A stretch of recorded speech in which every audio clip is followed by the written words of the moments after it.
Matapos na marinig natin ang scripture reading ng Ephesians chapter 6 verses 13 to 17, ang dapat na maging mahalaga sa atin dito kung nasubaybayan natin yung aking sermon preaching context is yung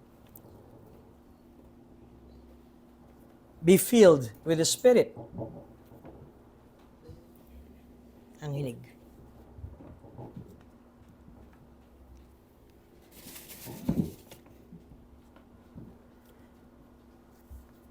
And being filled with the Spirit is a commandment of the Lord. Ito ay hindi pakiusap, it is not a request, kundi ito ay utos ng Diyos sa lahat ng mga Kristiyano na tayo ay mapuspos ng Espiritu Santo kaysa tayo ay mapuspos ng espiritu ng alkohol o ng alak. Palagay ko naman ay hindi na natin kailangan pang i-memorize ang isang taong nasa impluwensya ng alak o ng alkohol. Magulo ang buhay, di ba? Ang ibig ko sabihin, pati ang pag-iisip, hindi marunong umintindi o umunawa kapag siya ay nasa impluwensya ng alak. Kaya nga dito, sa halip na kayo ay maging ma-impluwensya ng alak, kayo ay mapuspos ng Espiritu Santo. Dahil ang isang Kristiyanong puspos ng Espiritu Santo ay makikitaan natin ng kaayusan ng pamumuhay dahil ang Espiritu Santo ang siyang nangunguna at nagbibigay ng gabay sa kanila. And so, we have covered yung tinatawag nating Spirit-filled family at nagsimula ito sa Spirit-filled wife, Spirit-filled husband, at pagkatapos ay ang Spirit-filled parents. Ang puntong ipinakikita ay ang kaayusan ng pamumuhay ng isang Kristiyano. At hindi lamang tayo mga anak ng Diyos at hindi lamang tayo pinatawad ng Diyos sa ating mga kasalanan, kundi tayo rin ay nasa ilalim ng walang katapusan na tinatawag nating spiritual warfare. At bakit mayroon tayong ganitong karanasan? Sapagkat mayroon tayong kaaway. At ang kaaway natin ay kaaway na hindi nakikita. Kung matatandaan ninyo sa aking pangangaral, ay importante na kapag pinag-aaralan natin katulad ng nakikita niyong larawan o imahen o picture sa aking likuran, ay tila masasabi natin formidable o talagang tayo ay mayroong kasuutan na ganito na talagang ang mensaheng ipinapakita ay tagumpay, hindi tayo kayang talunin. Ngunit, ang punto ng ating pag-aaral dito ay importante na bago natin isuot itong armor na ito, ay naroon yung ating pagpapahayag ng ating helplessness apart from God. At ito ang dapat na maging pangunguna sa atin, na that we are helpless apart from God. At kung ito ang nasa ating isipan at saloobin, that we are also helpless apart from the movement or the leading o kaya ng akay at paggabay ng Espiritu Santo. Kaya kinakailangan natin na tayo ay mapuspos ng Espiritu Santo. Kinakailangan maunawaan natin para tayo ay maging Spirit-filled husband, Spirit-filled wife, Spirit-filled parents, ay naroon ang kapuspusan ng banal na Espiritu. At ito ay hindi sa ating gawa, kundi ito ay sa gawa ng Panginoon. Ito ay sa biyaya ng Panginoon. And so, confession of our helplessness apart from God must precede putting on our armor, lest our preparations be perceived as righteous works we do that qualify us to resist Satan. Kung minsan, ang sinasabi natin, ito na ang ginawa ng Diyos, ngayon naman, ito naman ang aking gagawin, tapos na ang gawa ng Diyos, kundi it is now my turn na para harapin ang diablo. Ito ay maling katuruan sapagkat sinabi ni Apostol Pablo sa Ephesians chapter 6 verse 10 that the source of the strength in our armor ay hindi doon sa ito ay dahil gawa sa isang kasuutan na maaring masabi nating metal o kaya isang kasuutan na hindi tatablan ng mga pana at sibat, kundi ang source of the strength in our armor ay nung sinabi ni Pablo sa Ephesians chapter 6 verse 10, be strong in the Lord and in His mighty power. At sa pagsuot natin ng whole armor na ito sa Ephesians chapter 6 verse 11 ay ating sinasabi that we stand against the devil's schemes at kung gaano man katindi ang ating mga pinagdaraanan na pagsubok, we stand our ground, hindi dahil sa ating sariling kalakasan. Yes, we need to exercise, we need to have a good diet, but the most important thing ay makita natin that our confidence is that confidence in and dependence on God's provision. At dito tayo kumukuha ng lakas. And so, point din natin ito ay hindi ini-encourage sa atin na tayo ay maging tamad sa ating pag-aaral, sa ating pagiging anak ng Diyos, kundi nauunawaan natin na mayroon tayong tungkulin sa bagay na ito, and yet, itong tungkulin na ito ay ating makita na ito ay nakasalalay sa ating Diyos. Ngayon, dadako tayo sa ika-6 na bahagi natin na armor of God. And so, as we go back to Ephesians chapter 6, simula sa talatang 13 hanggang sa talatang 17, kung iisa-isahin natin na ating natalakay ang unang-unang nabigyan sa atin ay ang tinatawag natin na the belt or the waist. Stand therefore, having girded your waist with truth. At pagkatapos, ito yung ating belt of truth. At tinalakay na rin natin ang breastplate of righteousness sa verse 14. At tinignan din natin ang ating kasuutan sa paa, having shod your feet with the preparation of the gospel of peace. At tinignan din natin ang shield of faith at ang helmet of salvation. 5 na yan na ipinakita at inisa-isa ni Apostle Paul na isang larawan ng kasuutan ng mandirigma. At marahil ang konteksto nito ay dahil panahon ito ng Roman government ang siyang makapangyarihan at humahawak sa mga bansa, ay ang nasa larawan niya ay isang Roman soldier. At ang ika-6 na titignan natin sa hapong ito, sa verse 17, is the sword of the Spirit, which is the Word of God. Kadalasan, kapag nababanggit ang sword of the Spirit, which is the Word of God, ay kung magbabasa tayo ng ibang mga commentaries, ay kanilang sinasabi that this is the only first piece o yung kasuutan at armor ng isang Roman soldier of offensive equipment in the Christians and churches armor.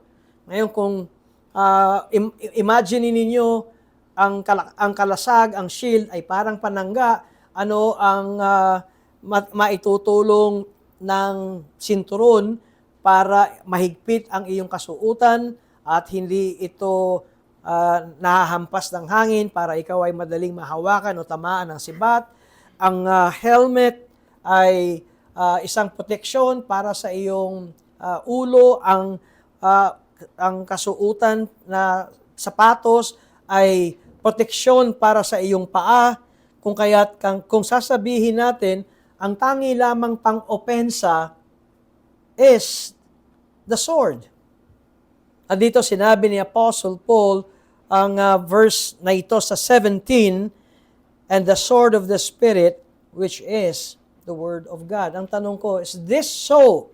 Meaning, ito nga lamang bang sword of the Spirit, which is the Word of God, is the only offensive equipment in the Christians and churches' armor? Well, isa-isahin natin. Ang belt of truth, ang breastplate of righteousness, ang gospel shoes, ang shield of faith, ang helmet of salvation. Kung titignan natin, these have offensive power as well. Bakit ko sinabi ito? Akala natin kasi ang pang-opensa lang yung tabak, di ba? Yung sword. Pero ang belt of truth sa pagtuturo ni Apostle Paul, ang breastplate of righteousness, ang gospel shoes, ang shield of faith, ang helmet of salvation, ay mayroong ding offensive power. The belt of truth exposes and dispels the lies of the devil. Kaya inilalantad at ipinapakita dahil sa katotohanan ng salita ng Diyos ay nalalantad ang kasinungalingan ng diablo.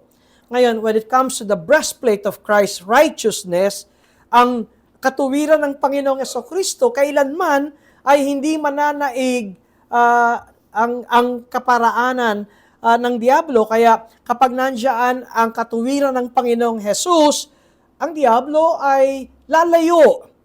Ngayon, pagdating ng gospel of peace, ano ba ang ibig sabihin ng gospel of peace?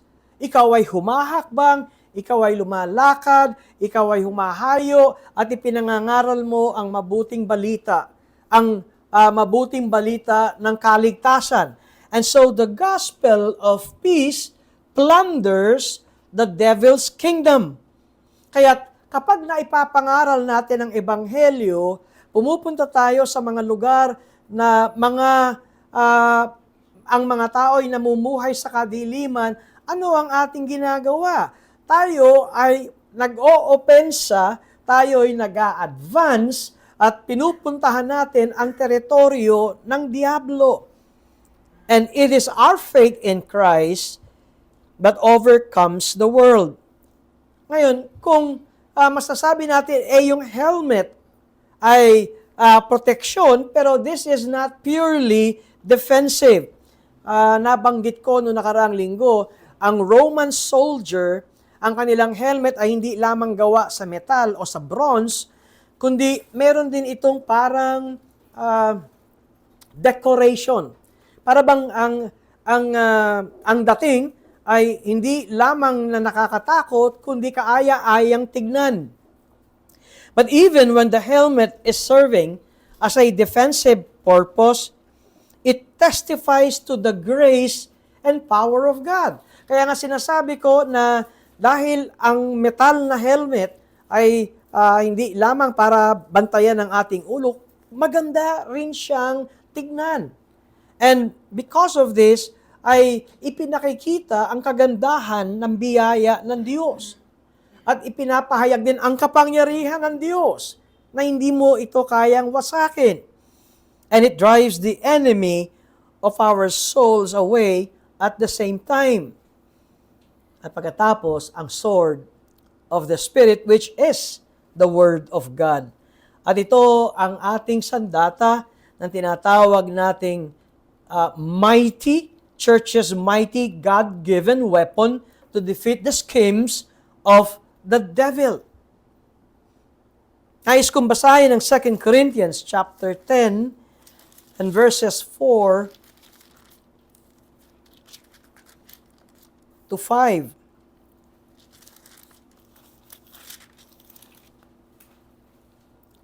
For the weapons of our warfare are not carnal, but mighty in God for pulling down strongholds. Alam naman natin kapag tinawag na stronghold, ito ang mga kampo na hindi ito agad-agad na kayang lusubin at wasakin. Kaya nga tinawag na stronghold. Pero ano tinutukoy dito ni Apostle Paul na ating sandata sa pakikipagdigma? They are not carnal, hindi ito sandatang panlupa. They are not carnal,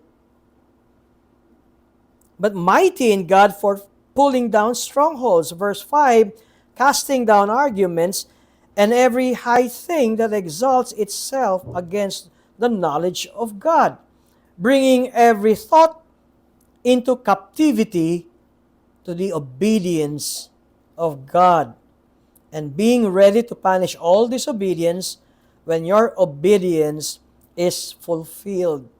At anong tinutukoy dito ni Apostle Paul na ating weapon of our warfare na kayang pabagsakin ang stronghold, at ang stronghold na tinutukoy dito ay ang mga argumento, ang kaisipan, ang paniniwala na sila'y magaling. That every high thing that exalts itself against the knowledge of God. Paano ba natin, saan ba natin makukuha ang kaalaman o ang knowledge of God? Sa Word of God. And bringing every thought into captivity to the obedience of Christ. Ito ang sinasabi natin, maging sa church life, ang ating weapon is the Scripture. At hindi yung tatakutin ka na kapag hindi ka sumunod, baka maging kandidato ka na ikaw ay ma-discipline ng iglesia. At mayroong mga batas, rather, na ang itinuturo sa kaisipan ng mga tao ay ang salita ng Diyos. Ang aim natin is makaptivate sila, mahawakan sila ng salita ng Diyos. Kaya, kuminsan ay by extended application, ay naroon yung anong gagawin natin sa isang pasaway na kapatid? Anong gagawin natin sa isang pasaway na Kristiyano? Anong gagawin natin sa worldly Christian kung sabihin natin, well, ito ang ating sandata. Anong sandata ang tinutukoy ni Apostle Paul? The Word of God. We cast down arguments and every high thing that exalts itself against the knowledge of God. And that is why we preach the Word of God, we teach the Word of God, we persuade men and women na sila ay sumunod sa salita ng Diyos, na sila ay mahawakan at mahubog ng salita ng Diyos at hindi ng batas ng tao. Kaya masasabi natin dito, ito ang ating sandata. Well, another scripture na marahil na alam natin, and in fact, ito ay maaring matawag natin na memory verse, ay ang Hebrews chapter 4, verse 12. For the Word of God is living and powerful and sharper than any two-edged sword, piercing even to the division of soul and spirit, and of joints and marrow, and is a discerner of the thoughts and intents of the heart.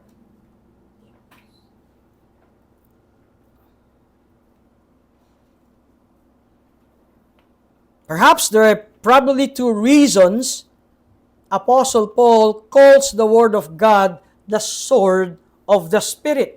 Bakit nga ba tinawag ni Pablo na ang salita ng Diyos ay ang tabak ng Espiritu Santo? Unang-una, because God's Word was brought into being.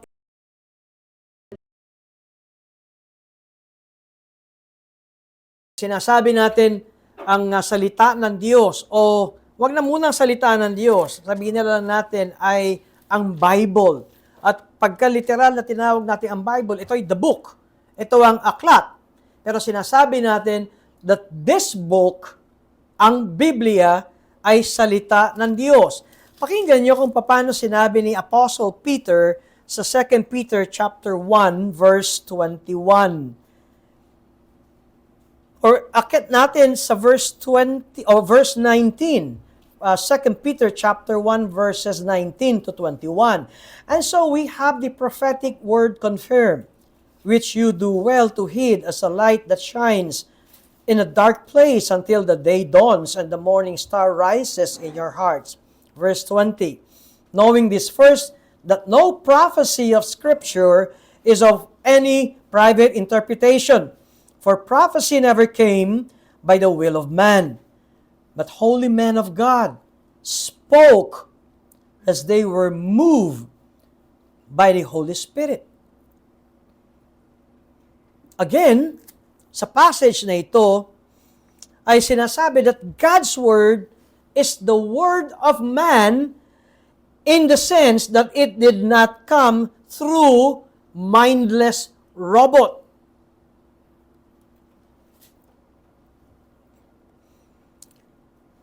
It is true na ang Scripture bears the unmistakable and undeniable imprint of man. Ibig sabihin ay talagang makikita natin na ang Bible ay gawa ng tao.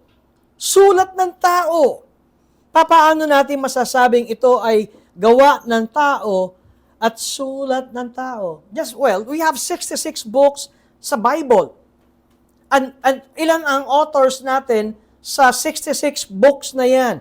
Each book of the Bible, o kaya makita nyo kung sino ang author, it reveals the stylistic and even grammatical peculiarities of its author. But, sinasabi ni Apostle Paul that God's Word did not originate with man. Ito yung point ni Peter nang sinabi niyang prophecy never came by the will of man. God's Word originated in God. Sa verse 21 ng 2 Peter 1:21, for prophecy never came by the will of man, but holy men of God spoke as they were moved by the Holy Spirit. Meaning, foundationally and fundamentally, ang banal na Espiritu ang siyang primary author of the Holy Spirit. Ngayon, alam natin yung 2 Timothy chapter 3, verse 16, that all Scripture is by inspiration of God. Well, ang mas tama na pagsalin, kasi pag sinabing all Scripture is given by inspiration of God, na-inspire ba ang mga author? Naging maganda ba ang mood nila at pagkatapos sila'y sumulat? But the proper wording of this, or the sentence or the phrase of this, is that all Scripture is God-breathed, or all Scripture is God's breathed out. Yun yung term na ginamit sa salitang Griego na theosnustos. Ito ay galing sa Diyos. Kung sinabi natin breathe out, that God's breathed out word, para bang hininga ng Diyos ang nakikita. Pero ang point nito, ang sinasabing breathe out, ito ay galing sa Diyos. Ito ay salita ng Diyos, not just by inspiration of God, kundi ito ay mismong galing sa Diyos na sinulat ng mga sabi ni Apostle Peter sa 2 Peter 1:21, but holy men of God spoke as they were moved by the Holy Spirit. Si John Calvin, sa kanyang commentary dito sa epistle ni Paul sa Timothy, ay sinabi niya, and I will quote, we owe to the Scripture the same reverence which we owe to God, because it has proceeded from Him alone and has nothing belonging to man mixed with it. Ang point ni John Calvin, oo, sulat ito ng tao, pero ito ay galing sa Diyos. Kung mayroon tayong paggalang sa Diyos, ay dapat meron din tayong paggalang sa banal na kasulatan.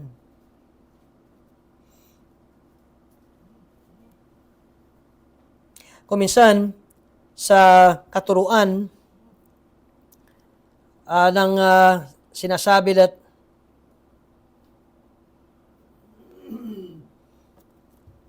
ang scripture is inerrant,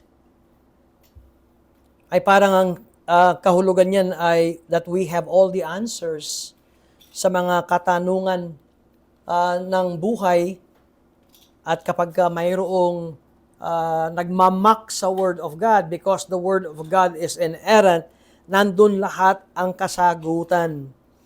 Well, meron din tayong makikitang sinabi ni Apostle Paul sa 1 Timothy chapter 3 verse 16, "Great indeed is the mystery of godliness." Ang point natin ito is that this does not mean that we have all answers to all the critical questions that seek to mock the self-attested inerrancy of God's Word. Kaya meron pa rin mga bagay sa atin na hindi natin alam ang eksaktong kalooban ng Diyos, and yet we just have to wait and trust ang pagkilos ng Diyos. And so, sabi ko kanina, there are two reasons, perhaps, na si Pablo, kung ba't niya tinawag na Word of God ay ang Sword of the Spirit, ay dahil ito ay galing sa Espiritu Santo mismo. Second, that the Word of God is the Sword of the Spirit because it is the great weapon the Spirit uses to advance God's kingdom in this world and plunder and despoil the kingdom of Satan. Gusto ba nating wasakin at atakihin ang teritoryo ni Satanas? Yan ay sa pamamagitan ng Word of God. Tingnan nyo, God's Word, when it is read, kapag ito'y nabasa, when it is preached, kapag ito'y naipangaral, and when it is applied sa buhay mo, when it is lived, is the principal ordinary means God uses to convince, to convict, and persuade sinners of the truth of the gospel. Kaya, kapag ipinapangaral ang Ebanghelyo, ay hindi ito shortcut, kundi ito ay maipangaral ng buong buo. At ito ang unang-unang mababasa natin na nagsimula ang earthly ministry ng Panginoong Jesucristo, the proclamation of God's Word. Ito yung substance, ito yung puso ng earthly ministry ng Panginoon. And Jesus used God's Word to defend Himself against the powerful temptations of the devil. Diba nung siya'y tinutokso sa Matthew chapter 4, it is written.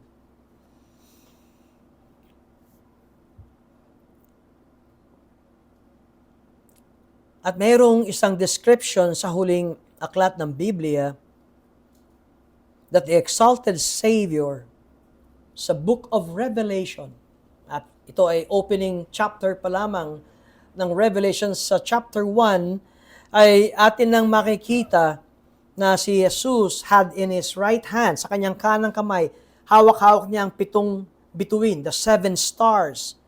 And out of His mouth went a sharp, 2-edged sword. At pagkatapos ang kanyang mukha, His countenance was like the sun shining in its strength. Yan sa Revelations 1 verse 16. At dito ipinapakita ang kapangyarihan ng salita ng Diyos. And in the last book of the Bible, sa Revelations chapter 19, Dito yung sinasabi sa verse 15, Revelations 19, verse 15. Now, out of his mouth goes a sharp sword, that with it he should strike the nations, and he himself will rule them with a rod of iron.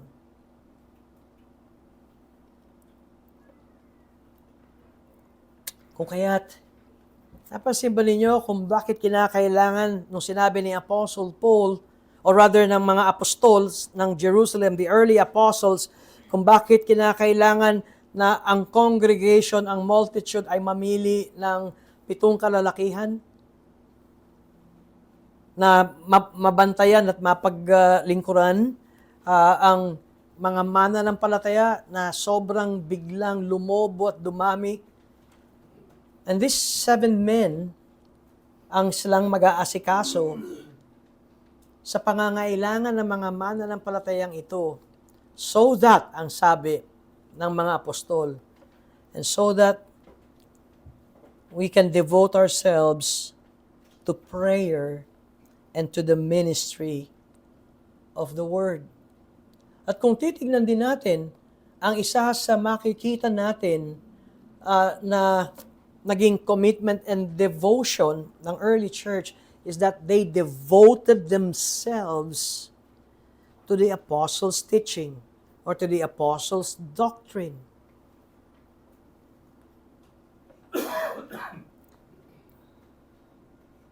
Paano naligtas ang napakaraming mga tao ng pista ng Pentecostes sa Acts chapter 2?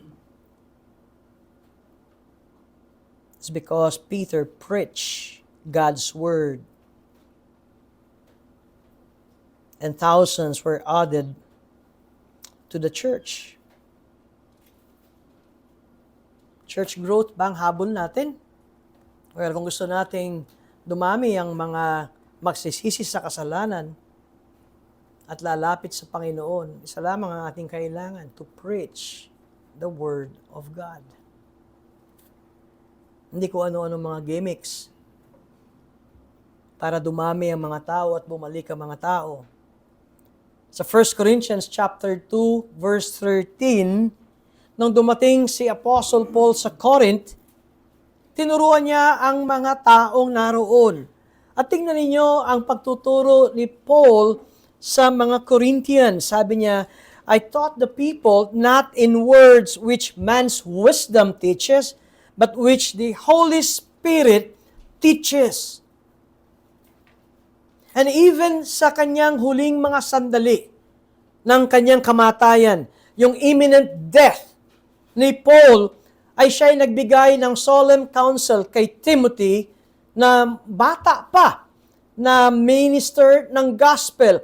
At ano sinabi ni Apostle Paul sa 2 Timothy chapter 4 starting sa verse 1? I charge you therefore before God and the Lord Jesus Christ, who will judge the living and the dead at His appearing and His kingdom. Preach the word. At pagkatapos sinabi niya, be ready in season and out of season. Anong ibig sabihin ng be ready in season and out of season? When times are good, preach the word. When times are bad, preach the word.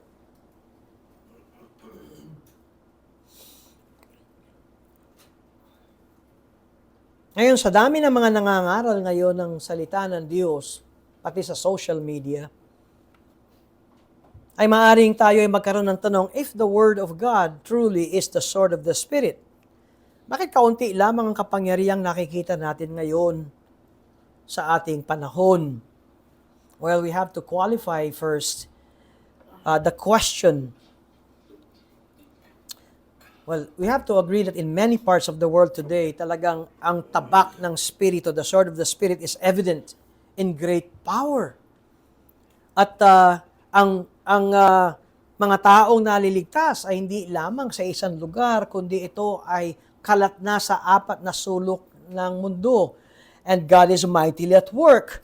At ang mga laksa-laksa na mga makasalanan ang lumalapit sa Panginoon sa pamamagitan ng pangangaral na matapat ng salita ng Diyos, at ang mga mangangaral na ito ay nagpapasakop o kinikilala nila that the Holy Spirit, ang kanilang tungkulin ay ipangaral ng matapat ang salita ng Diyos, at ang banal na Espiritu ang siyang nagko-convict at nagbabago ng puso ng mga tao. Ngunit, aaminin din natin na habang noong panahon ng Reformation ay sumabog ang salita ng Diyos at kumalat ang Reformation hindi lamang sa isang bansa, kundi ito ay lumabas sa isang bansa, hindi lamang sa Germany, kundi ito ay kumalat sa Switzerland, ito ay kumalat sa England, ito ay kumalat sa France, ito ay kumalat sa North America, hanggang sa ito ay kumalat sa buong mundo. Pero dumating ang panahon, precisely mga 200 years, sa loob ng 200 years, ay nagkaroon ng pagdududa. There's been a massive loss of confidence in truth or sufficiency and spirit-wrought effectiveness of the Word of God. Malalaman nyo ito. Maririnig nyo ito at mababasa nyo ito. 3 reasons in particular account kung bakit nawala ang tiwala ng mga tao, ng mga Christians sa Word of God. Ano itong mga pumasok na katuruan na ito sa iglesia? First, the church has been infected by what are called mistakenly the assured results of modern scholarship. Ano ang nangyari nitong tinatawag na modern scholarship? O ang iba ay tinatawag na neo-orthodoxy. Bagong katuruan, bagong diskubre ng solidong pinangahawakan ng mga iglesia ng Panginoon. Well, to start, itong bagong katuruan na ito, o itong neo-orthodoxy, or perhaps masabi natin modern scholarship, is that it denies the credibility of the Bible's supernatural revelation. Paano magiging salita ng Diyos ang Biblia? Ito'y sinulat lamang ng tao.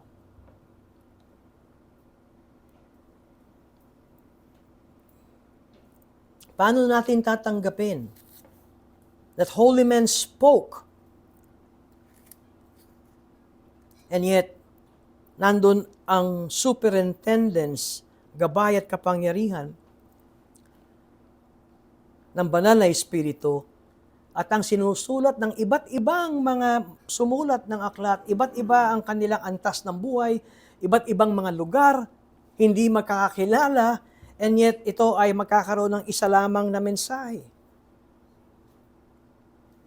At simula Genesis hanggang Revelation, makikita natin kung paano unti-unti lumiliwanag ang pagpapahayag ng Diyos patungkol sa kaligtasan.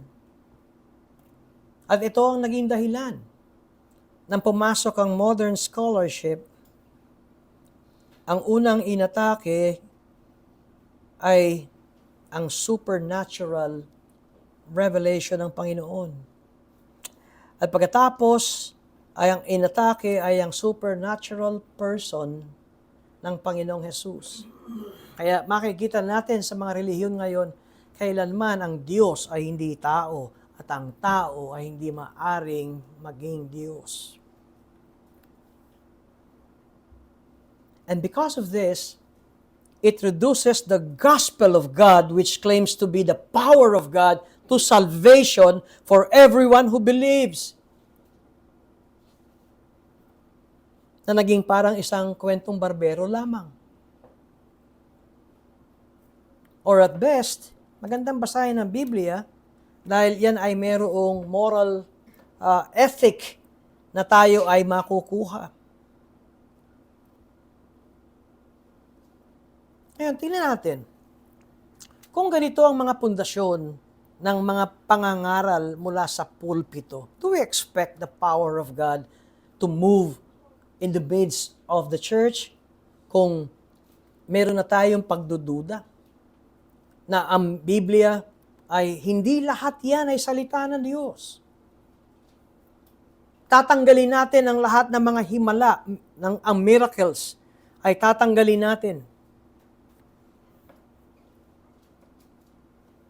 Kaya hindi nakakagulat at hindi dapat tayo magtaka why God's blessing is absent from the preaching of His Word when that preaching is little more than moral injunctions. At kuminsan ay nababalutan ng katuwiran ng Diyos. Pangalawa, the church has become obsessed with cultural relevance.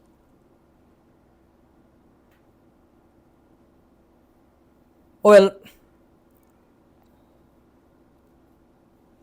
the church is called in every age to be culturally relevant, to bring the gospel of Christ to the world as it is, not as it was. Anong ibig kong sabihin? Nangarinig na ba kayo na hindi na napapanahon ng preaching sa panahon natin ngayon, kultura, na we are now in the age of technology, na ang kultura natin ngayon is, ang emphasis is more on visual, na lahat ay nasa kanila ng gadgets, smartphones, computers, laptops. Dahil ngayon ay nasa internet revolution. Kaya't itong ganitong klaseng gathering and preaching and teaching the Word of God ay hindi na naaangkop sa kultura natin ngayon.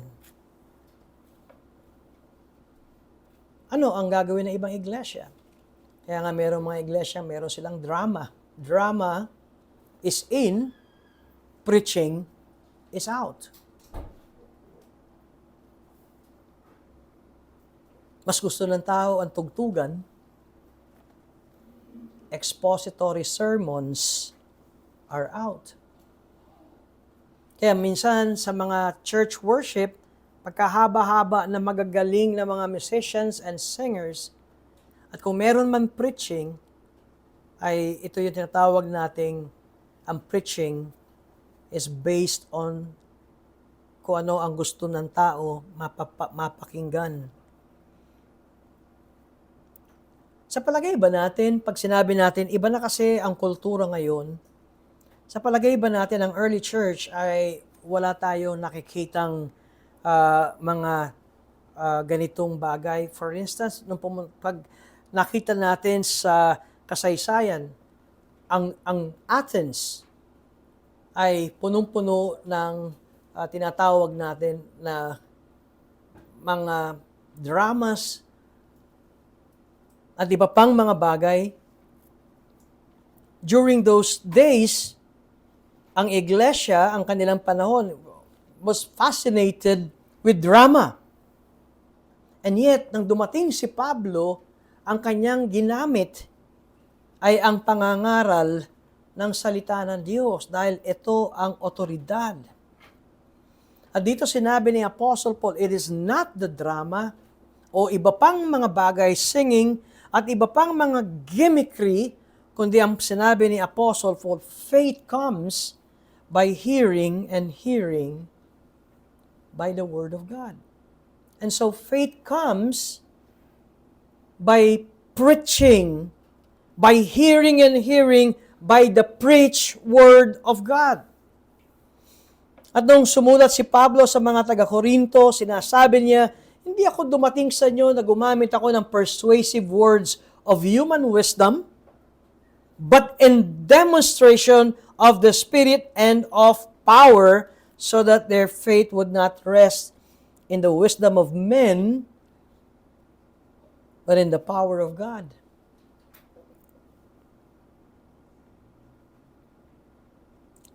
Again, in 2 Corinthians chapter 4, verse 2, maliwanag na itong sinabi ni Pablo sa mga taga-Korinto that he refused, ano yung point ni Pablo, that he refused to walk in craftiness, nor handle the word of God deceitfully, but by manifestation of the truth.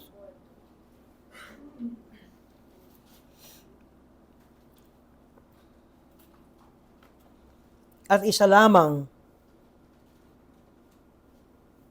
ang kaparaanan ng Diyos sa every age, sa kahit anong panahon at kahit anong lugar, isa lamang ang kaparaanan ng Diyos. And that is the preaching of God's Word. Third, the church has often drifted into a spirit of self-confident pride. Ano kaya yung confident pride ng mga iglesia? We can have pride in our doctrine. And yet doctrine is vital. Alam niyo ibig sabihin, tayo lamang ang may hawak ng tamang doktrina. At dahil sa tayo lamang ang may tamang doktrina, although doctrine is vital, pero ito ay napupunta sa yabang at naitataas ang sarili. Or perhaps we can have pride in our history. Yung confession of faith natin ay talagang subok na ito since time immemorial. And we can have pride in our heritage na ito yung ating lineage at ito ang ating, kung dudugtong-dugtungin natin, ito ay masasabi natin nang sinauna pa ito ang mga nakitaan ng katapatan. And yet there is much in church's history and heritage to prize. We can have pride in our distinctives, though those distinctives may honor God.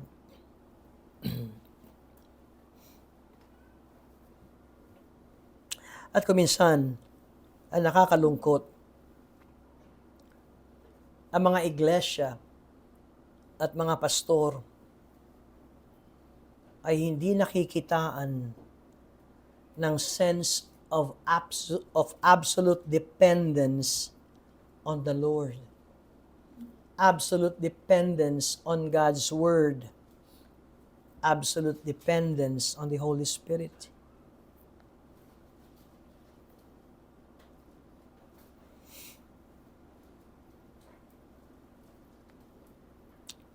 Our confession o ang pagpapahayag natin palagi is that not by might, nor by power, but by my Spirit, says the Lord.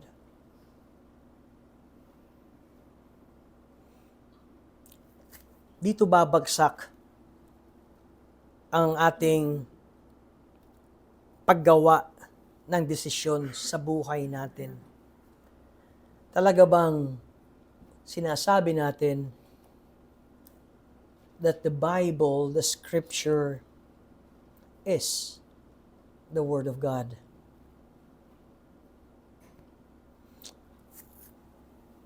Ang ibig sabihin, kung ito ay maliwanag na itinuturo sa atin, kung gayon ito ay maliwanag na sinasabi ng Diyos sa atin.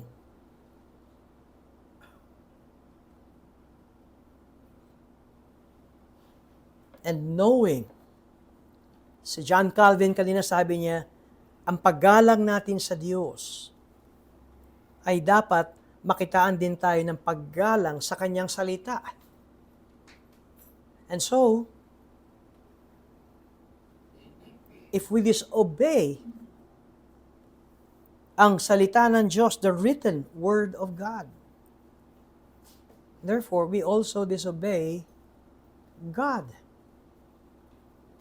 Kaya ano ang sukatan ng ating pamumuhay? It is the Word of God. Because the Word of God comes from God.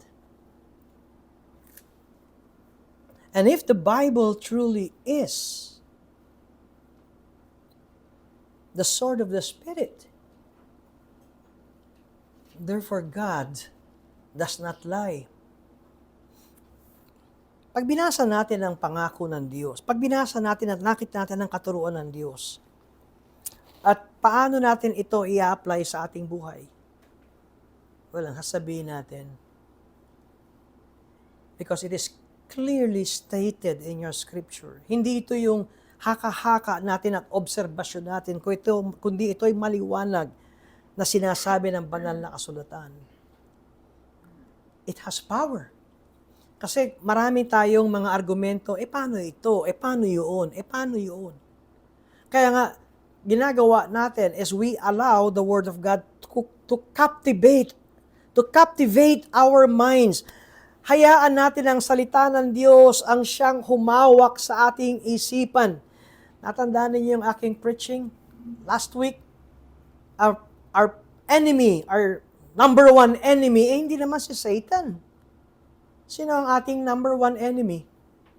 Ang ating sarili. Ang ating kaisipan.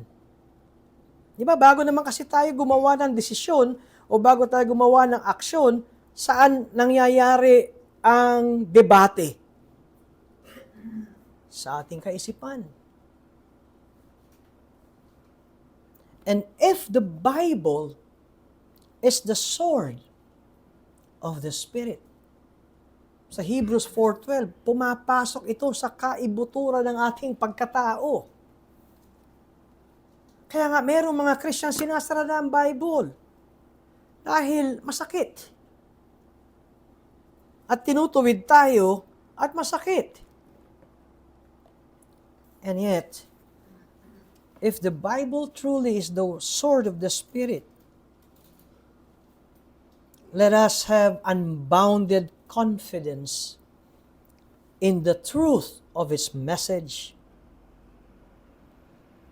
At tayo'y dumalangin sa tulong ng banal na Espiritu na ang salita ng Diyos ang siyang humubog sa atin, gumiba ng ating mga kuta ng takot, at magamit ang salita ng Diyos na mabago ang ating isipan at gayon din sa ating pangangaral, pagbahagi, ay makita natin ang pagbabago ng mga buhay ng marami. And so, we have to read our Bible. Sabi ko nga kanina, the word read, ang salita ng Diyos na binabasa, ang salita ng Diyos na naririnig na ipinangangaral, at ang salita ng Diyos na ipinamumuhay natin ay tiyak na mabisa. Parang napakasimple sa mga unbelievers na sabihin sa atin, bakit pinaniniwalaan mo yan? Yan ay inimprenta lamang ng tao. No. Ito ang salita ng Diyos para sa lahat ng tao. Ito ang salita ng Diyos para sa akin at para sa iyo. At ang salita ng Diyos ang dapat na manaig sa ating buhay. And for us to overcome the schemes of Satan, ay kailangan natin na maging matibay sa Panginoon. At ang magiging matibay sa Panginoon ay itong binigay ni Apostol Pablong probisyon ng Diyos sa bawat mananampalataya. The whole armor of God. Nalangin tayo. Kami nagpapasalamat, aming Diyos, sa mga katuruang ito. At masasabi namin, ang tagumpay ay dahil sa inyong probisyon. Salamat sa inyong biyaya. Salamat sa inyong pagmamahal. Salamat sa inyong salita. Maging ang aming pag-unawa at katatagan at pananampalataya ay buwat sa inyo. Salamat sa paalaala na kami, Panginoon, ay hindi kinakailangan lumayo sa inyo. Because apart from you, we are nothing. At gaano man kadami o bugbog kami sa mga pagsubok at problema, ang katiyakan namin, O Diyos, ay kayo. Ang inyong pangako, ang inyong ginawa nang kayo'y namatay sa krus, na kami ay inyong pinahayagan ng pagpapatawad sa aming mga kasalanan nang kami lumapit sa inyo. We were justified. Kami ay nabigyan ng inyong kapatawaran. We were pardoned sa aming mga kasalanan. At kami inyong mga anak. At ang aming pagiging kawal ng Panginoon ay mayroong katiyakan ng tagumpay dahil napagtagumpayan na ninyo ang kaaway. Ang mayroong kapangyarihan sa amin na nananahan ay ang inyong resurrection power. Naway matuto kami, Diyos, na ipagkatiwala ang lahat sa inyo. Sundin ang inyong salita. Sa ngalan ni Jesus. Amen.